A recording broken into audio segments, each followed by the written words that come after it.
Olá, vamos dando continuidade ao curso de extensão sobre o Brasil Imperial. Esse curso faz parte do estágio supervisionado de ensino médio, EJA e projetos.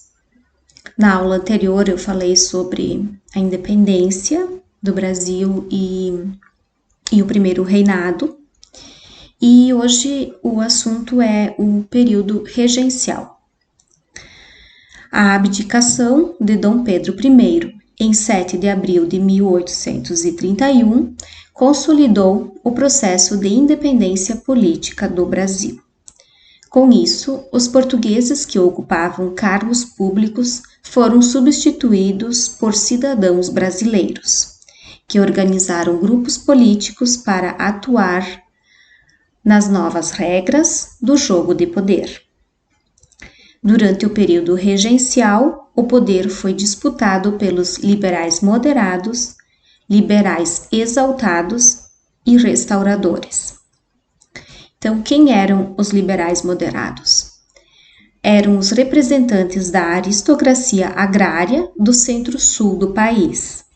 Viam na figura do imperador um meio de preservar os seus privilégios, mas defendiam o aumento dos poderes e das atribuições do legislativo.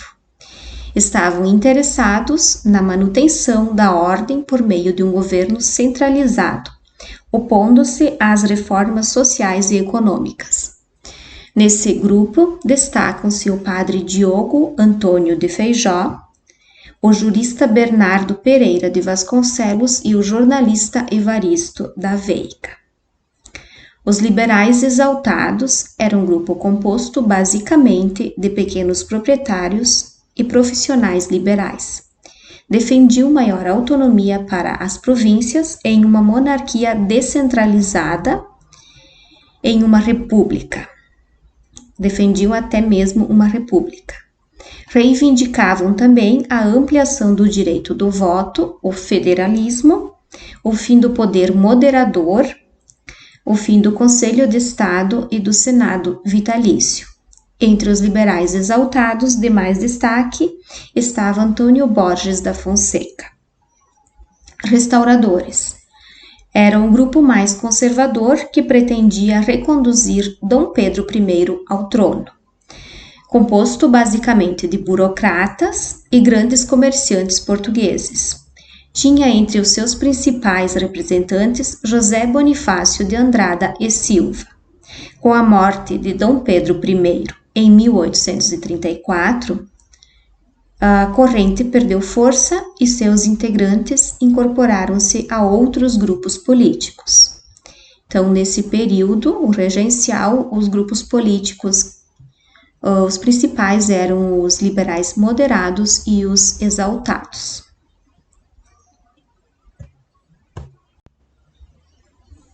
Regência trina. Quando Dom Pedro I abdicou, o príncipe herdeiro tinha apenas 5 anos. Por isso, em abril de 1831, uma regência trina provisória foi eleita pela Assembleia Geral para governar o Brasil. Essa regência governou até julho do mesmo ano, quando a Câmara, dominada pelos moderados, escolheu um novo governo. A regência trina permanente era integrada pelo brigadeiro Francisco de Lima e Silva, João Braulio Muniz e José da Costa Carvalho. Durante o período regencial, prevaleceu a tendência política dos liberais moderados.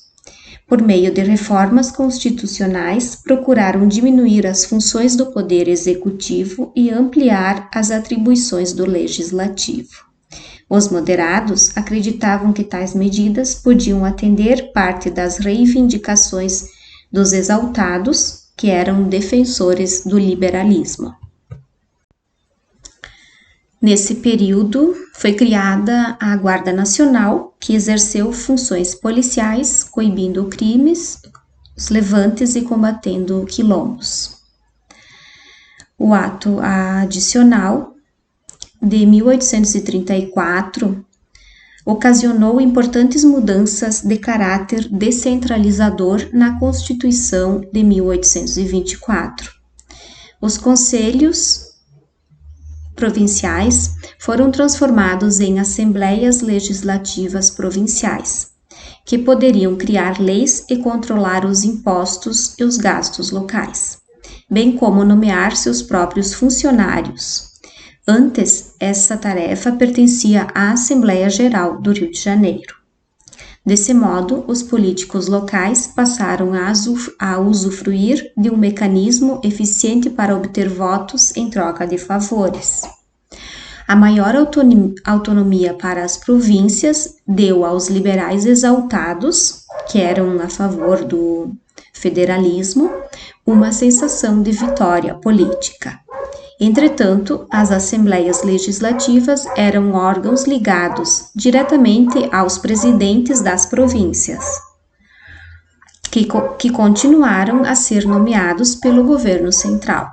O ato adicional também determinou que o poder executivo deveria ser exercido por um único regente. Assim, a regência, que era trina, tornou-se una, com eleições previstas de 4 em 4 anos. Elites rebeldes e revoltas populares.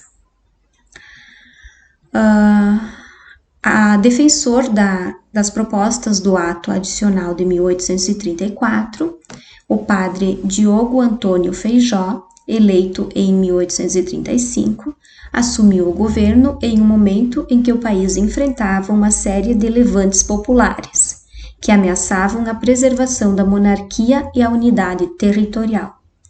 Feijó também enfrentou forte oposição dos regressistas, que reivindicavam maiores concessões ao legislativo. O desgaste entre o executivo e o legislativo agravou-se em 1837, quando a eleição para o legislativo resultou na vitória da maioria regressista. No mesmo ano, Feijó renunciou ao cargo de regente. O senador regressista Pedro de Araújo Lima assumiu interinamente o poder executivo e iniciou o processo de centralização política do império. Os regressistas, eles eram o lado mais conservador, políticos mais conservadores. Então, eles centralizavam, aprovavam leis que centralizavam o poder. O restabelecimento da ordem e a manutenção da unidade territorial estavam entre as preocupações do novo governo. Assim, em 1840, foi publicada a Lei de Interpretação do Ato Adicional, que diminuiu a autonomia legislativa concedida às províncias de 1834, devolvendo ao Senado e à Câmara no Rio de Janeiro o poder de legislar. Durante o período regencial, houve várias revoltas pelo país e então houve o golpe da maioridade. Diante da crise política e da dificuldade em estabelecer a paz nas províncias, no final de 1839, os políticos liberais começaram a defender o projeto de antecipação da maioridade do príncipe Pedro de Alcântara, apresentando-o como uma solução para a crise de governabilidade. O mais provável é que, derrubando o Ministério Conservador de Araújo Lima, os liberais esperassem controlar o poder, manipulando o jovem imperador. A fundação do Clube de Maioridade, em 1840, presidido pelo liberal Antônio Carlos de Andrada e Silva, e o papel da imprensa, que era hostil à centralização regencial, contribuíram para o chamado golpe da maioridade. Em 23 de julho de 1840, Pedro de Alcântara, com apenas 14 anos, foi declarado maior de idade e assumiu o governo do país. Foi coroado imperador em julho do ano seguinte e recebeu o título de Dom Pedro II. Então, assim findava o período regencial, que foi um período de muitas revoltas. Essas revoltas eu vou falar numa próxima aula.